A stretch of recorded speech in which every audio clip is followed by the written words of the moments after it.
मेरे वीरों तो भैनों, जैसे हर हफ्ते मैं आपके नाल गल करदा कई मुद्दे होंदे ने पंजाब खास करके साडा वड्डा मुद्दा तो इस वेले करोना है।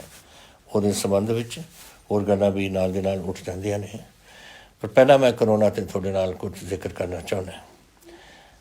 जो ਤੁਸੀਂ रोज़ देखते हो टैलीविजन और अखबारां 'ਚ ਤੁਹਾਨੂੰ पता है कि दुनिया ਦੇ ਵਿੱਚ और हिंदुस्तान ਦੇ ਵਿੱਚ क्या हालात बने हुए ਨੇ, किस तरीके नाल बहुत तेज़ी नाल अगे बढ़ रहा। अज के आंकड़े ये ने कि 5 ਲੱਖ तो उपर मरीज़ साढ़े हिंदुस्तान ਦੇ ਵਿੱਚ हो गए ने।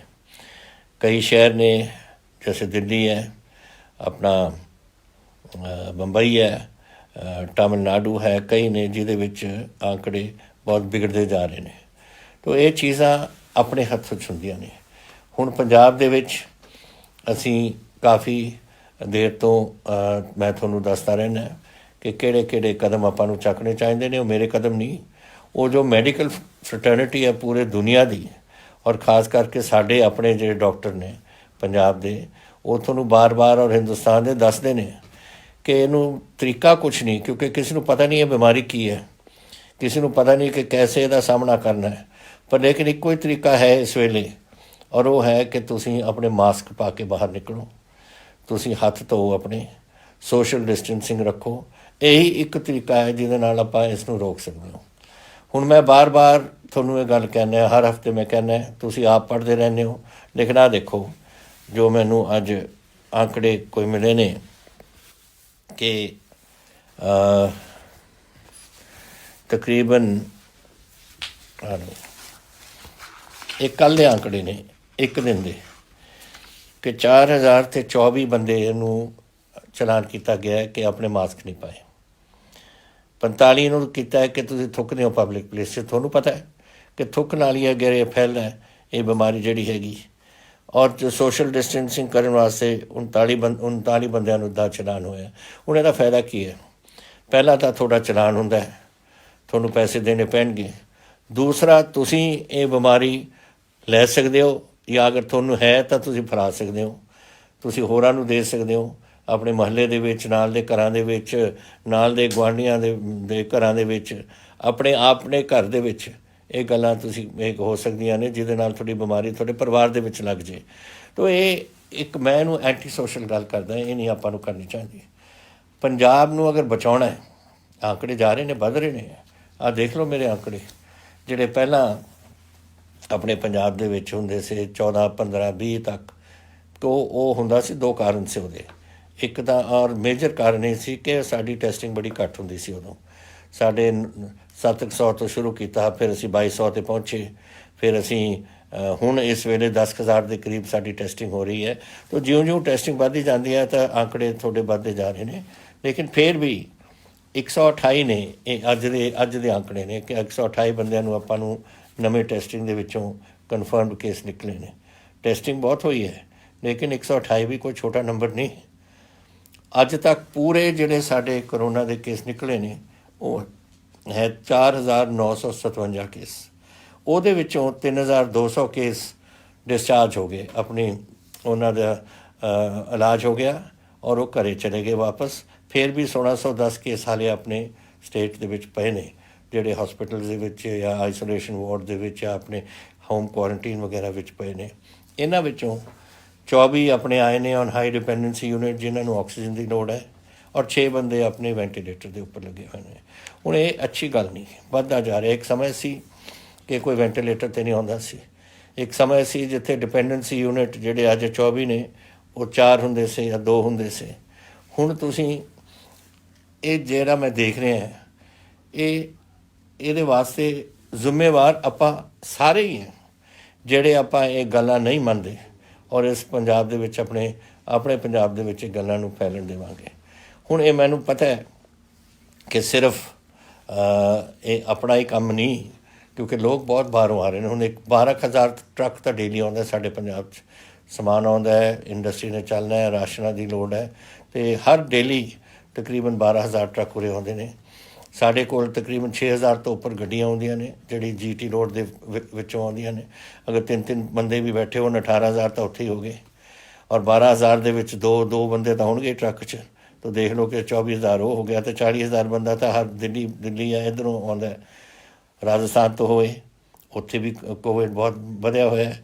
दिल्ली भरिया ਪਿਆ है, हरियाणे ਦੇ ਵਿੱਚ ਭਰਿਆ ਪਿਆ है, हरियाणे तो अपने तो दुगना है। ਇਹਦੇ ਤੋਂ ਇਹ ਗੱਲਾਂ ਆਪਾਂ ਨੂੰ ਦੇਖਣਾ ਪਊ ਕਿ ਸਾਡੇ ਆ ਰਿਹਾ ਹੈ, ਉਸ ਨੂੰ ਉਹਦਾ ਬਚਾਓ ਕਰਨ ਵਾਸਤੇ ਆਪਾਂ ਨੂੰ ਜਿਹੜੇ ਕਦਮ ਦੱਸੇ ਗਏ ਨੇ ਉਹ ਤਾਂ ਆਪਾਂ ਫੋਲੋ ਕਰੀਏ ਤਾਂ ਕਿ ਆਪਣੇ ਪੰਜਾਬ ਨੂੰ ਆਪਾਂ ਬਚਾਈਏ। ਕਿਉਂਕਿ ਮੈਂ ਤੁਹਾਨੂੰ ਦੱਸਣਾ ਚਾਹੁੰਦਾ ਇਹ ਬਿਮਾਰੀ ਖਤਮ ਨਹੀਂ ਹੋ ਰਹੀ।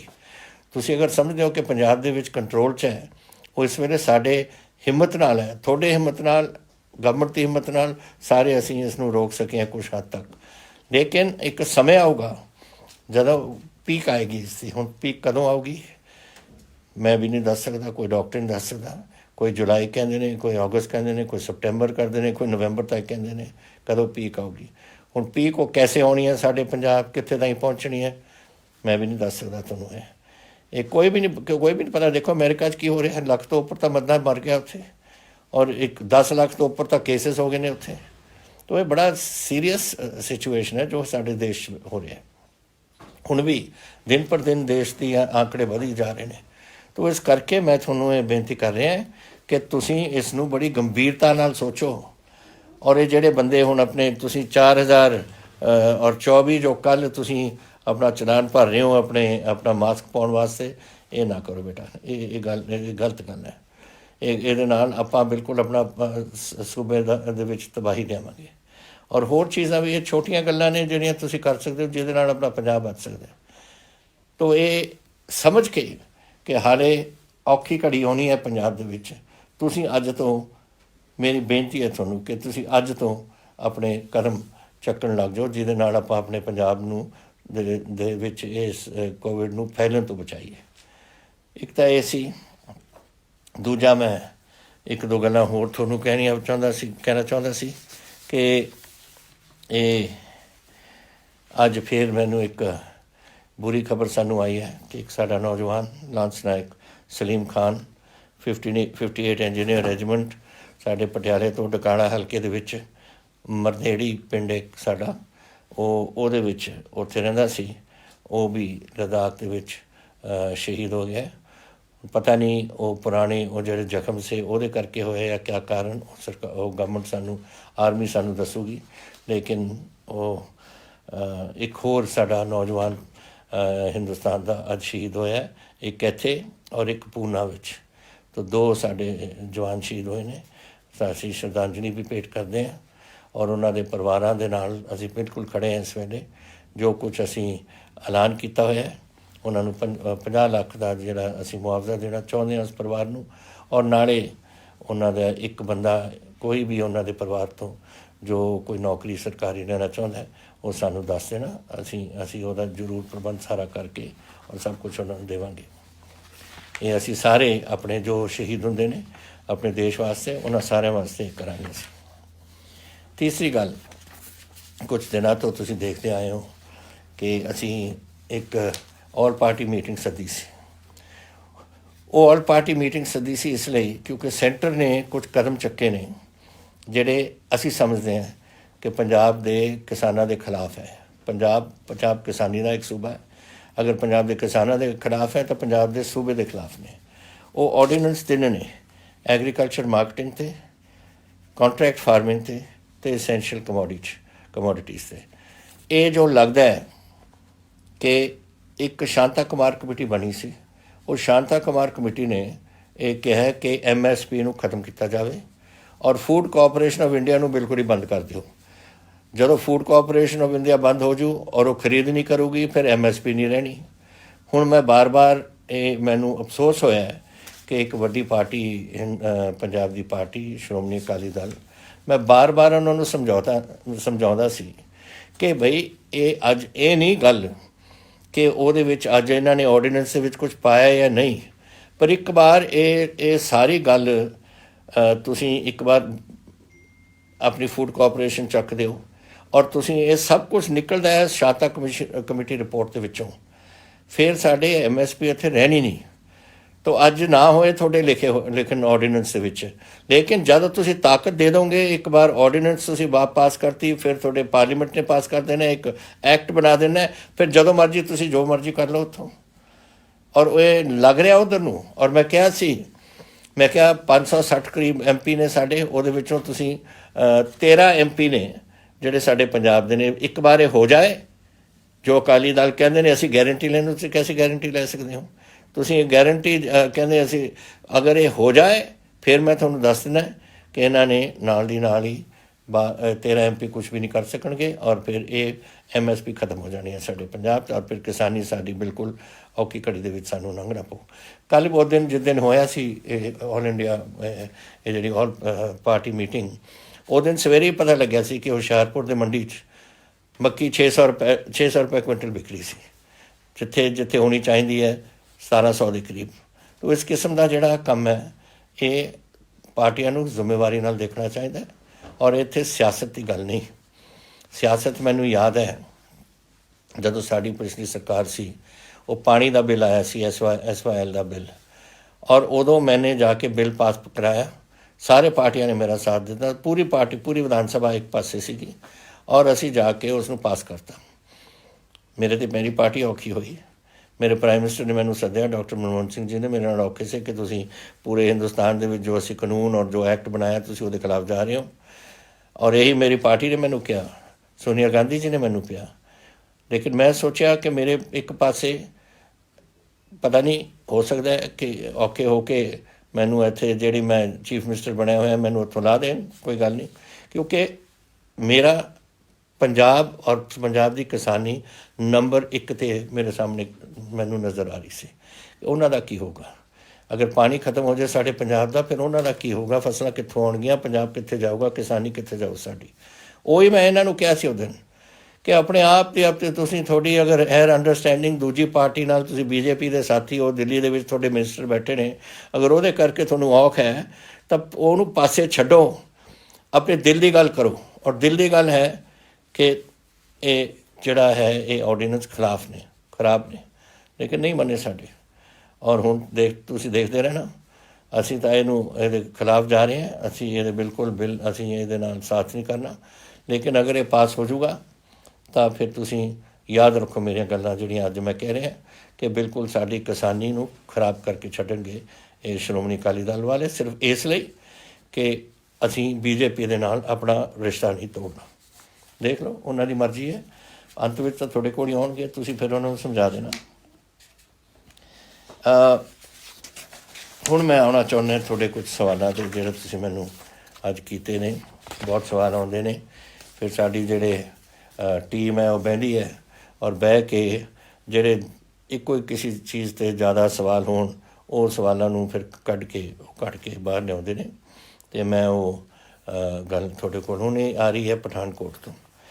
ਦੀਪਕ ਠਾਕੁਰ ਜੀ ਨੇ ਕਿਹਾ ਕਿ ਸਾਡੇ ਕੋਲ ਇੱਕ ਕੋਆਪਰੇਟਿਵ ਬੈਂਕ ਸੀ, ਔਰ ਉਹ ਬੈਂਕ ਦੇ ਵਿੱਚ ਹੁਣ ਗੜਬੜ ਹੋ ਗਈ। ਅਸੀਂ ਬਹੁਤ ਲੋਕ ਨੇ ਜਿਨ੍ਹਾਂ ਨੇ ਅਸੀਂ ਉਹਦੇ ਵਿੱਚ ਆਪਣਾ ਪੈਸਾ ਪਾਇਆ ਸੀ। ਕੀ ਹੋਊਗਾ ਸਾਡਾ?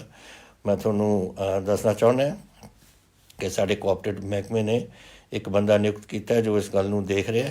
ਪੈਸੇ ਵਾਪਸ ਆ ਰਹੇ ਨੇ, ਲਏ ਜਾ ਰਹੇ ਨੇ ਲੋਕਾਂ ਤੋਂ ਜਿਨ੍ਹਾਂ ਨੇ ਇੱਥੇ ਇਸ ਬੈਂਕ ਨੂੰ ਖਰਾਬ ਕੀਤਾ, ਔਰ ਬੜੀ ਜਲਦੀ ਹੀ ਅਸੀਂ ਇਸ ਬੈਂਕ ਨੂੰ ਠੀਕ ਕਰਾ ਕੇ ਤੁਹਾਡੇ ਪੈਸੇ ਕਿਤੇ ਨਹੀਂ ਜਾਂਦੇ, ਅਸੀਂ ਜਾਣ ਨਹੀਂ ਦੇਵਾਂਗੇ, ਅਸੀਂ ਪੂਰਾ ਧਿਆਨ ਰੱਖਾਂਗੇ ਇਹਦੇ 'ਤੇ। ਤੋ ਇਹ ਨਾ ਤੁਸੀਂ ਫਿਕਰ ਕਰੋ ਦੀਪਕ ਜੀ, ਇਹ ਤੁਹਾਡਾ ਜੋ ਤੁਸੀਂ ਇਨਵੈਸਟਮੈਂਟ ਕੀਤੀ ਹੈ ਇਹਦੇ 'ਚ ਉਹ ਬਿਲਕੁਲ ਠੀਕ ਰਹੇਗੀ, ਤੁਸੀਂ ਪੈਸੇ ਨਹੀਂ ਗਵਾਓਗੇ ਆਪਣੇ।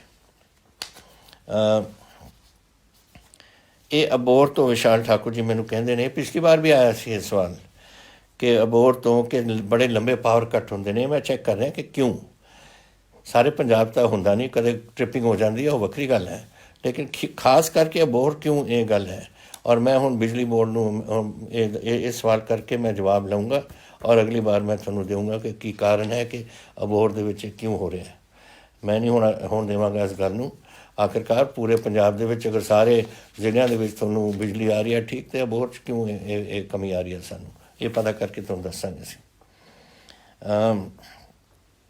ਫਿਰ ਤੁਸੀਂ ਕਿਹਾ ਕਰੋਨਾ ਦਾ ਜਿਹੜੇ ਹੈ ਕਿ ਇਹ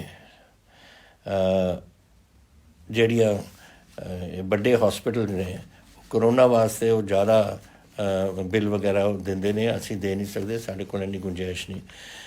ਤੁਸੀਂ ਜਾ ਸਕਦੇ ਹੋ ਕਦੇ ਵੀ ਕਿਸੇ ਵੀ ਗਵਰਨਮੈਂਟ ਹੌਸਪੀਟਲ 'ਚ।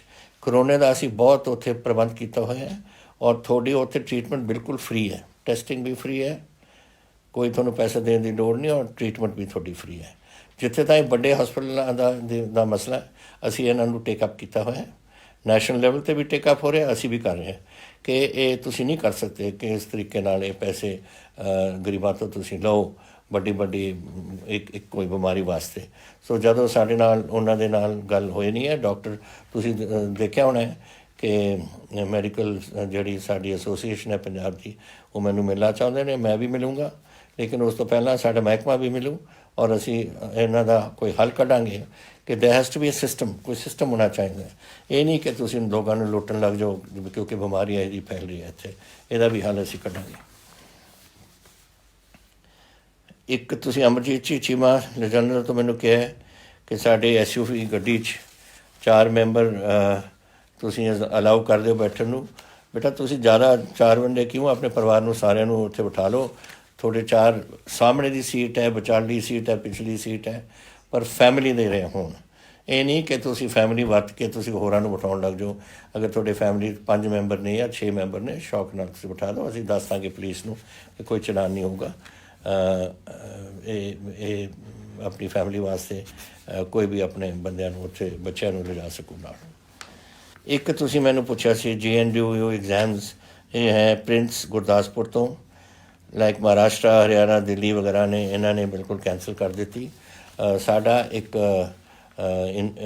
ਯੂਨੀਵਰਸਿਟੀਜ਼ ਦੇ ਇੱਕ ਮੀਟਿੰਗ ਹੋ ਰਹੀ ਸੀ, ਮੈਨੂੰ ਪਤਾ ਨਹੀਂ ਅੱਜ ਹੋਣੀ ਸੀ ਜਾਂ ਕੱਲ੍ਹ ਸਵੇਰੇ ਹੈਗੀ, ਜਿੱਥੇ ਇਹ ਯੂਨੀਵਰਸਿਟੀ ਗ੍ਰਾਂਟਸ ਕਮਿਸ਼ਨ ਨੂੰ ਲਿਖ ਕੇ ਪ੍ਰੋਪਰ ਤਰੀਕੇ ਨਾਲ ਅਸੀਂ ਪਰਮਿਸ਼ਨ ਲੈ ਕੇ ਇਹ ਦੇਖਾਂਗੇ ਕਿ ਕੈਂਸਲ ਹੁੰਦੀ ਹੈ ਜਾਂ ਨਹੀਂ। ਜੋ ਪਤਾ ਲੱਗ ਰਿਹਾ ਹੈ ਇਸ ਵੇਲੇ, ਜੋ ਦਿੱਲੀ 'ਚ ਫੈਸਲਾ ਹੋ ਰਿਹਾ ਹੈ ਕਿ ਐਗਜ਼ਾਮ ਕੈਂਸਲ ਹੋਣੇ ਚਾਹੀਦੇ ਨੇ, ਲੇਕਿਨ ਜਦੋਂ ਤਾਈਂ ਸਾਡੇ ਵਾਈਸ ਚਾਂਸਲਰ ਸਾਡੇ ਮੀਟਿੰਗ ਕਰਕੇ ਸਾਡੇ ਐਜੂਕੇਸ਼ਨ ਮਹਿਕਮੇ ਦੇ ਨਾਲ ਇਸ ਨੂੰ ਆਪਣਾ ਫੈਸਲਾ ਨਹੀਂ ਕਰਦੇ ਤਾਂ ਮੈਂ ਤੁਹਾਨੂੰ ਅੱਜ ਕੋਈ ਕੰਕਰੀਟ ਇਹਦਾ ਜਵਾਬ ਨਹੀਂ ਦੇ ਸਕਦਾ।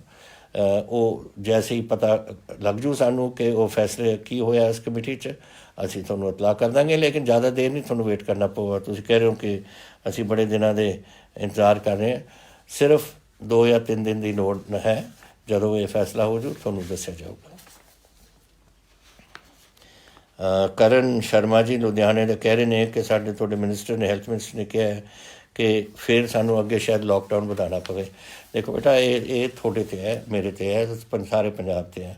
ਅਗਰ ਆਪਾਂ ਕੰਟਰੋਲ ਕਰ ਜਾਈਏ ਫਿਰ ਲੋਕਡਾਊਨ ਦੀ ਕੀ ਲੋੜ ਹੁੰਦੀ ਹੈ? ਜਦੋਂ ਤੁਸੀਂ ਕੰਟਰੋਲ ਕਰ ਲਓਗੇ ਸਾਰੀ ਚੀਜ਼ਾਂ ਨੂੰ, ਜੈਸੇ ਮੈंने ਕਿਹਾ, ਫਿਰ ਲੋਕਡਾਊਨ ਦੀ ਲੋੜ ਨਹੀਂ। ਲੇਕਿਨ ਅਗਰ ਇਹ ਵਿਗੜਦਾ ਜਾਊਗਾ ਫਿਰ ਸਾਨੂੰ ਫਿਰ ਸੋਚਣਾ ਪਊ। ਸੋ ਇਹ ਮੈਂ ਆਪਣੇ ਪੰਜਾਬ ਨੂੰ ਔਰ ਤੁਹਾਨੂੰ ਬਚਾਉਣਾ ਹੈ। ਪੰਜਾਬ ਕੀ ਹੈ? ਪੰਜਾਬ ਲੋਕਾਂ ਦਾ ਪੰਜਾਬ ਹੈ, ਪੰਜਾਬੀ ਰਹਿੰਦੇ ਨੇ ਪੰਜਾਬ ਦੇ ਵਿੱਚ, ਔਰ ਤੁਸੀਂ ਉਹ ਪੰਜਾਬੀ, ਮੈਂ ਪੰਜਾਬੀ। ਅਸੀਂ ਤਾਂ ਆਪਣੇ ਆਪ ਨੂੰ, ਆਪਣੇ ਬੱਚਿਆਂ ਨੂੰ, ਆਪਣੇ ਪਰਿਵਾਰਾਂ ਨੂੰ, ਸਾਰਿਆਂ ਨੂੰ ਸੰਭਾਲਣਾ ਹੈ। ਸੋ ਦੈਟ ਇਜ਼ ਵਾਈ ਤੁਸੀਂ ਅਗਰ ਇਸ ਨੂੰ, ਮੇਰੀ ਗੱਲ ਗੰਭੀਰਤਾ ਨਾਲ ਲੈ ਕੇ ਤੁਸੀਂ ਇਸ ਕੋਵਿਡ ਨੂੰ ਆਪਾਂ ਰੋਕ ਸਕੀਏ ਤਾਂ ਫਿਰ ਆਪਾਂ ਨੂੰ ਲੋਕਡਾਊਨ ਦੀ ਲੋੜ ਨਹੀਂ ਫਿਰ ਮੈਨੂੰ ਸੋਚਣਾ ਪਊ ਕਿ ਕੈਸੇ ਕਰਨਾ ਹੈ, ਕਿਉਂਕਿ ਮੈਂ ਇੱਥੇ ਪੰਜਾਬ ਨੂੰ ਖਰਾਬ ਨਹੀਂ ਹੋਣ ਦੇਵਾਂਗਾ। ਮੈਂ ਆਪਣੇ ਪੰਜਾਬੀਆਂ ਨੂੰ ਇਹ ਕੋਵਿਡ ਨਹੀਂ ਲੱਗਣ ਦੇਣੀ ਔਰ ਆਪਣੇ ਬੱਚਿਆਂ ਨੂੰ ਕੋਵਿਡ ਨਹੀਂ ਲੱਗਣ ਦੇਣੀ।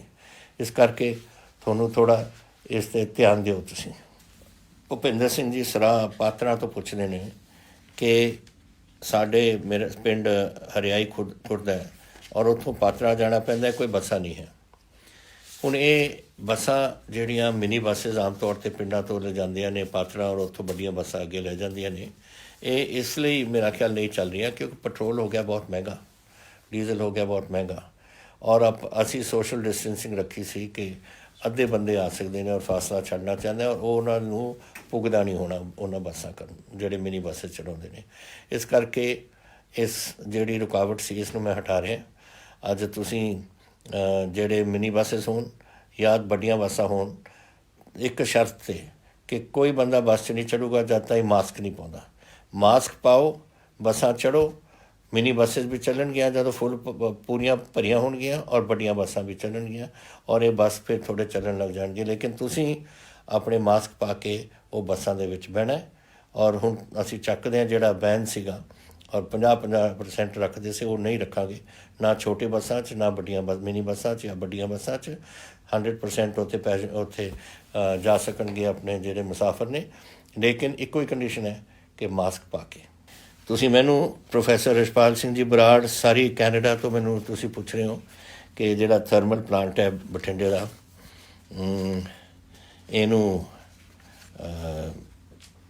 ਇਹ ਜਿਹੜੇ ਥਰਮਲ ਪਲਾਂਟਸ ਦੇ ਟਾਵਰਸ ਨੇ, it has become a tourist, it can become a tourist thing. Yes, I will certainly, professor ਸਾਹਿਬ, ਮੈਂ ਇਸ ਨੂੰ ਦੇਖੂੰਗਾ। ਤੁਸੀਂ ਵੀ ਬਠਿੰਡੇ ਦੇ, ਮੈਂ ਵੀ ਬਠਿੰਡੇ ਦਾ, ਹੈ ਤਾਂ ਪਟਿਆਲੇ ਰਹਿਣ ਵਾਲਾ, ਲੇਕਿਨ ਮੇਰਾ ਪਿੰਡ ਤਾਂ ਬਠਿੰਡੇ ਹੀ ਹੈ, ਮਹਾਰਾਜ।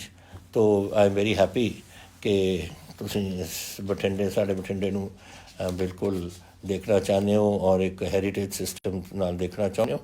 ਆਪਣਾ ਕਿਲ੍ਹਾ ਵੀ ਜਿਹੜਾ ਢਹਿਦਾ ਜਾ ਰਿਹਾ ਹੈ, ਆਈ ਹੋਪ ਦੇ ਆਰਕੀਓਲੋਜੀਕਲ ਸਰਵੇ ਉਸ ਨੂੰ ਵੀ ਦੇਖੇਗਾ, ਉਹਨੂੰ ਵੀ ਠੀਕ ਕਰੇ, ਬਿਕੋਜ਼ ਉਹ ਖਰਾਬ ਹੋ ਰਿਹਾ। ਔਰ ਇੱਕ ਉਹ ਤਾਂ ਬਹੁਤ ਪੁਰਾਣਾ ਕਿਲ੍ਹਾ ਹੈ, ਤਾਂ it I think for 1000 year maybe. Razia Sultan, ਤੁਸੀਂ ਨਾਮ ਸੁਣਿਆ ਪ੍ਰੋਫੈਸਰ ਸਾਹਿਬ, ਤੁਸੀਂ ਤਾਂ ਸੁਣਿਆ ਹੋਣਾ। ਰਜ਼ੀਆ ਸੁਲਤਾਨ ਤਾਂ ਉਸ ਕਿਲ੍ਹੇ 'ਚ ਕੈਦ ਰਹੇ ਸੀ।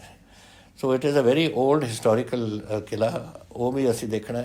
ਔਰ ਹੋਰ ਕੋਈ ਹੈਰੀਟੇਜ ਪੁਆਇੰਟਸ ਨੇ। So I will certainly give this full thought ਕਿ ਅਸੀਂ ਕੈਸੇ ਤੁਹਾਡੇ ਇਹ ਜਿਹੜੇ ਟਾਵਰਸ ਨੇ ਰੱਖ ਸਕੀਏ। ਸ਼ਾਇਦ ਅਸੀਂ ਇਹਨਾਂ ਨੂੰ ਕੋਈ ਰੈਸਟੋਰੈਂਟ ਬਣਾ ਦਈਏ, ਸਮ ਈਟਰੀਜ਼, ਵਾਟ ਐਵਰ ਇਟ ਇਜ਼, ਕੁਝ ਸੋਚ ਕੇ ਕਰਾਂਗੇ। ਬਟ ਤੁਹਾਡਾ ਸੁਜੈਸ਼ਨ ਆਈ ਅਪਰੀਸ਼ੀਏਟ ਵੈਰੀ ਮਚ।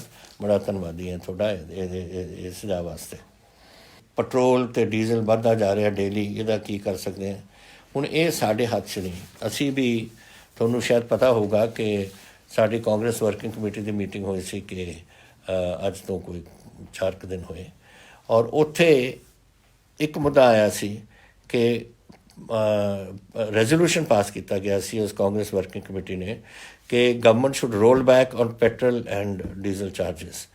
ਕਿਉਂਕਿ ਉੱਥੇ ਕਿਹਾ ਸੀ ਕਿ ਇਹ ਜਦ ਤੋਂ ਵਧਾਏ ਨੇ ਪੈਟਰੋਲ ਔਰ diesel, government has gained 1,80,000 crores, ਔਰ 1,80,000 ਕਰੋੜ ਉਹ ਬਣਾ ਚੁੱਕੇ ਨੇ ਇਸ ਪੈਟਰੋਲ 'ਤੇ। ਹੁਣ ਵਾਪਸ ਕਰੋ ਔਰ ਲੋਕਾਂ ਨੂੰ ਵਾਪਸ ਕਰੋ। ਸੋ ਆਈ ਹੋਪ ਕਿ ਗਵਰਨਮੈਂਟ ਆਫ ਇੰਡੀਆ ਇਸ 'ਤੇ ਸੋਚੇਗੀ ਔਰ ਕੁਝ ਰੋਲ ਬੈਕ ਕਰਨਗੇ ਤਾਂ ਕਿ ਲੋਕਾਂ ਨੂੰ ਕੁਝ ਬੈਨੀਫਿਟ ਇਹਦਾ ਮਿਲ ਸਕੇ। ਤੁਸੀਂ ਪੁੱਛਿਆ ਫਿਰ ਕਿ ਅਗਰ ਤੁਹਾਨੂੰ ਜਾਂ ਤੁਹਾਡੇ ਕੋਈ ਪਰਿਵਾਰ ਦੇ ਮੈਂਬਰ ਨੂੰ ਕੋਈ ਕੋਵਿਡ ਹੋ ਜੇ, ਸਰਬੱਤ ਸਿਹਤ ਬੀਮਾ ਦੇ ਵਿੱਚ ਤੁਸੀਂ ਆ ਸਕਦੇ ਹੋ। ਜ਼ਰੂਰ ਜਾਓ ਆਪਣੇ ਹੌਸਪੀਟਲ। ਤਾਂ ਜੈਸੇ ਮੈਂ ਕਿਹਾ, ਸਰਕਾਰੀ ਹੌਸਪੀਟਲ ਤਾਂ ਫ੍ਰੀ ਨੇ, ਲੇਕਿਨ ਤੁਸੀਂ ਅਗਰ ਜਾਣਾ ਚਾਹੁੰਦੇ ਹੋ ਕਿਸੇ ਦੂਜੇ ਹੌਸਪੀਟਲ 'ਚ, ਤੁਹਾਨੂੰ ਕਿਸੇ ਦਾ ਕੋਈ ਛਾਤੀ ਦੀ ਦਰਦ ਹੈ ਜਾਂ ਕੋਈ ਗਲਾ ਖਰਾਬ ਹੈ, ਵਟ ਐਵਰ, ਦਿਸ ਆਲ ਕਮਸ ਅੰਡਰ ਜਿਹੜਾ ਤੁਹਾਡਾ ਇਹ ਇੰਸ਼ੋਰੈਂਸ ਸਕੀਮ ਦਾ। ਤਾਂ ਤੁਸੀਂ ਉੱਥੇ ਜ਼ਰੂਰ ਜਾਓ। ਅਗਰ ਕੋਈ ਪ੍ਰੋਬਲਮ ਆਉਂਦੀ ਹੈ ਤਾਂ ਸਾਨੂੰ ਦੱਸੋ, ਵੀ ਵਿਲ ਸੀ। ਬਟ ਕੋਈ ਬਿਮਾਰੀ ਹੋਏ, it is covered by this. Corona proper ਨਹੀਂ, ਕਿਉਂਕਿ ਕਿਸੇ ਨੂੰ ਨਹੀਂ ਪਤਾ ਹੁੰਦਾ ਕਿ ਮੈਨੂੰ ਕਰੋਨਾ ਹੈ। ਤੁਸੀਂ ਜਦ ਜਾਓਗੇ, ਤੁਹਾਨੂੰ ਨਜ਼ਲਾ ਹੋਊਗਾ, ਜ਼ੁਕਾਮ ਹੋਊਗਾ, ਬੁਖਾਰ ਹੋਊਗਾ, ਬੋਡੀ ਏਕ ਹੋਊਗੀ, ਕੁਛ ਨਾ ਕੁਛ ਬਦਨ ਦਾ ਦਰਦ ਹੋਊ, ਤੁਸੀਂ ਜਾਓਗੇ ਐਜ਼ ਅ ਫਲੂ, ਉਹ ਤਾਂ ਫਿਰ ਡਾਕਟਰ ਦੱਸ ਸਕੂ ਤੁਹਾਨੂੰ। ਲੇਕਿਨ ਜੋ ਟਰੀਟਮੈਂਟ ਤੁਹਾਡੀ ਹੋਣੀ ਹੈ as a patient under flu ਜਾਂ ਕਿਸੇ ਹੋਰ ਚੀਜ਼, ਤੁਹਾਡਾ ਜ਼ਰੂਰ ਹੋਣਾ ਚਾਹੀਦਾ ਔਰ ਹੋਊਗਾ ਜ਼ਰੂਰ।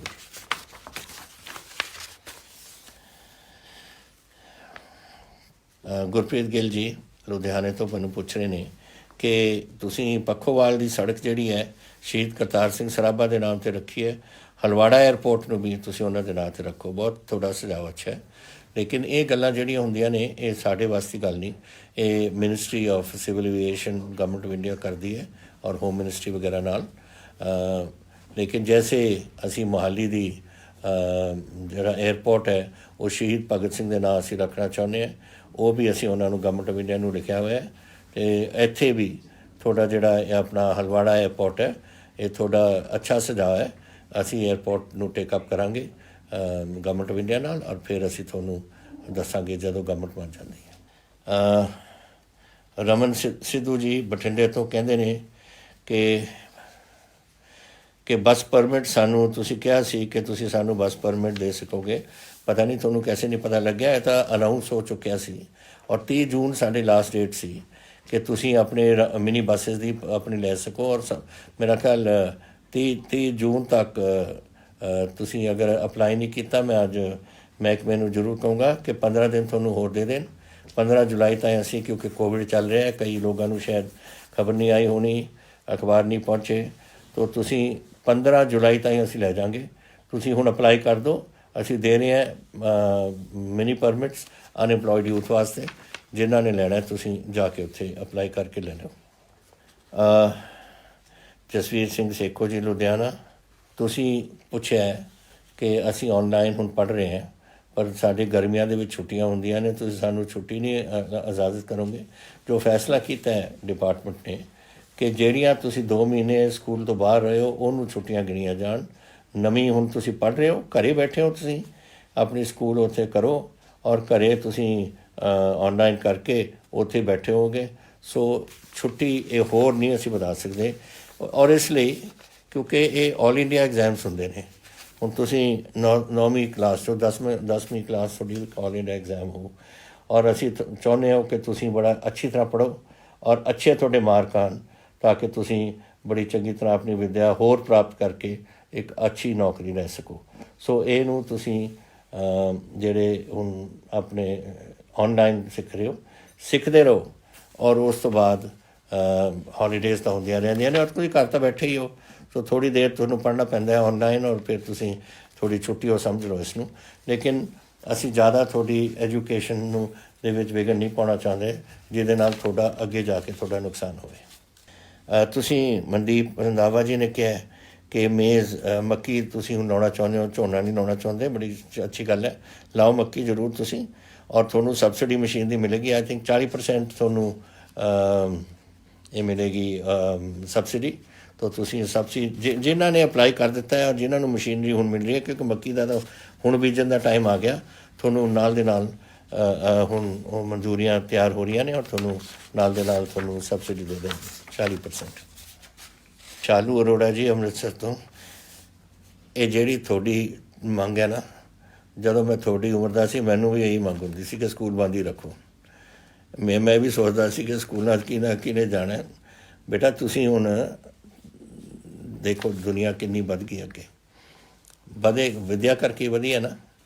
ਔਰ ਅਸੀਂ ਵੀ ਕਹਿੰਦੇ ਕਿਆ ਕਰਦੇ ਸੀ ਕਿ ਚਲੋ ਬੰਦ ਕਰੋ ਸਕੂਲ ਨੂੰ, ਕਿਹਨੇ ਜਾਣਾ। ਅਸੀਂ ਤਾਂ ਕਹਿੰਦੇ ਸੀ ਕਿ ਪਚਾੜਾ ਜੇ ਸਕੂਲ ਡਿੱਗੀ ਪਈ, ਅਸੀਂ ਤਾਂ ਇਹ ਕਹਿੰਦੇ ਸੀ ਜਦ ਅਸੀਂ ਛੋਟੇ ਹੁੰਦੇ ਸੀ।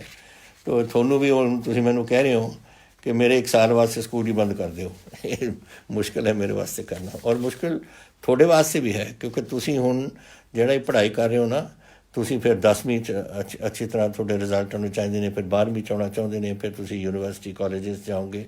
ਮੈਂ ਚਾਹੁੰਦਾ ਕਿ ਹਰ ਬੱਚਾ ਪੰਜਾਬ ਦਾ ਪੜ੍ਹੇ ਔਰ ਚੰਗੀ ਤਰ੍ਹਾਂ। ਹੁਣ ਬੜੀ ਕੰਪੈਟੀਟਿਵ ਹੋ ਗਈ ਦੁਨੀਆ, ਹਿੰਦੁਸਤਾਨ ਕੰਪੈਟੀਟਿਵ ਹੋ ਗਿਆ, ਸਾਰੀ ਦੁਨੀਆ ਕੰਪੈਟੀਟਿਵ ਹੋ ਗਈ ਔਰ ਵਿੱਦਿਆ ਦੇ ਬਗੈਰ ਆਪਾਂ ਐਡਵਾਂਸ ਨਹੀਂ ਕਰ ਸਕਦੇ ਔਰ ਤੁਸੀਂ ਨਹੀਂ ਐਡਵਾਂਸ ਕਰ ਸਕੋਗੇ।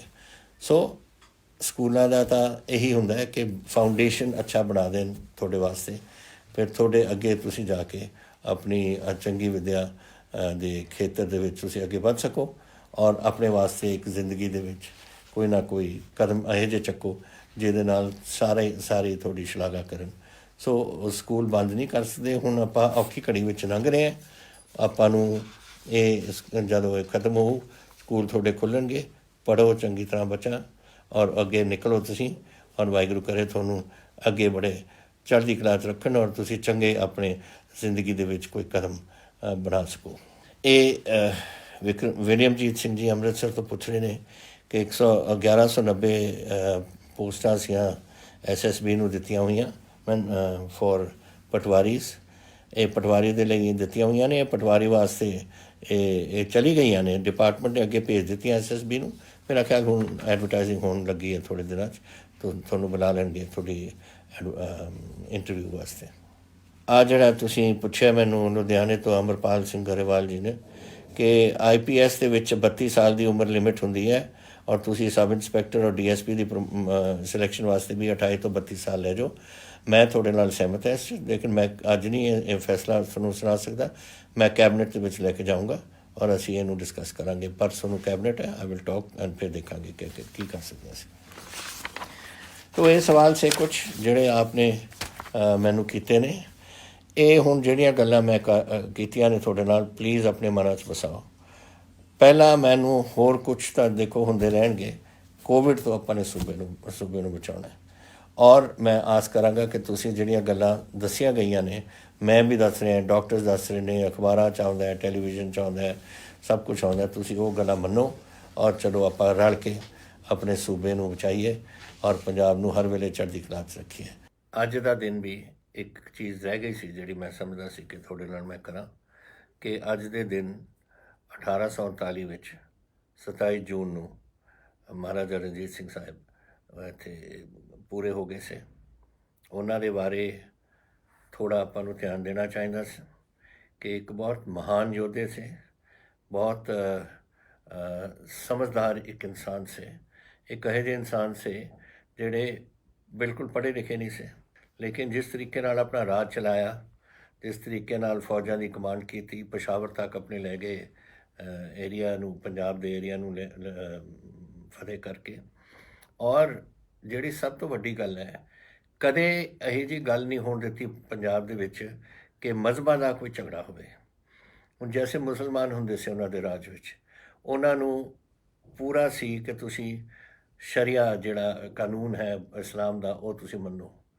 ਜਿੱਥੇ ਉਹ ਕੋਈ ਆਪਣੇ ਰਾਜ ਵਿੱਚ ਕੋਈ ਗਲਤੀ ਹੁੰਦੀ ਸੀ, ਇੱਕ ਹੁਕਮ ਸੀ ਕਿ ਕਿਸੇ ਨੂੰ ਫਾਂਸੀ ਨਹੀਂ ਚੜ੍ਹਨ ਦੇਣੀ, ਚਾਹੇ ਕੁਛ ਵੀ ਹੋਏ। ਹੋਰ ਸਜ਼ਾ ਹੁੰਦੀ ਸੀ, ਲੇਕਿਨ ਫਾਂਸੀ ਦਾ ਹੁਕਮ ਨਹੀਂ ਸੀ ਉੱਥੇ। ਤੋ ਇਹੋ ਜਿਹੀ ਚੀਜ਼ਾਂ ਸੀਆਂ। ਔਰ ਜੈਸੇ ਮੈਂ ਤੁਹਾਨੂੰ ਦੱਸਿਆ ਹੈ ਕਿ ਇਹੋ ਜਿਹੇ ਸੁਲਝੇ ਹੋਏ ਇਨਸਾਨ ਸੀ ਕਿ ਅਗਰ ਕੋਈ ਗੱਲ ਦਾ ਉਹਨਾਂ ਨੂੰ ਪਤਾ ਲੱਗਣਾ ਕਿ ਫਰਜ਼ ਕਰੋ ਕੋਈ ਬਾਹਰੋਂ ਆ ਗਿਆ, ਵਲਿਆ ਤੋਂ ਆ ਗਿਆ, ਸ਼ਾਮ ਨੂੰ ਬਿਠਾ ਲੈਣਾ ਔਰ ਅਗਲੇ ਸੂਰਜ ਚੜ੍ਹਦੇ ਤੱਕ ਉਹਦੇ ਨਾਲ ਸਵਾਰੀ ਕਰੇ ਜਾਣਾ, ਉਹਦੇ ਮੁਲਕ ਬਾਰੇ, ਉਹਦੇ ਹੋਰ ਖੇਤੀ ਬਾਰੇ ਔਰ ਹੋਰ ਚੀਜ਼ਾਂ ਬਾਰੇ। ਕਦੇ ਲਿਖਦੇ ਨਹੀਂ ਸੀ, ਸਭ ਕੁਝ ਉਹਨਾਂ ਦੇ ਦਿਮਾਗ 'ਚ ਗੱਲ ਹੁੰਦੀ ਸੀ।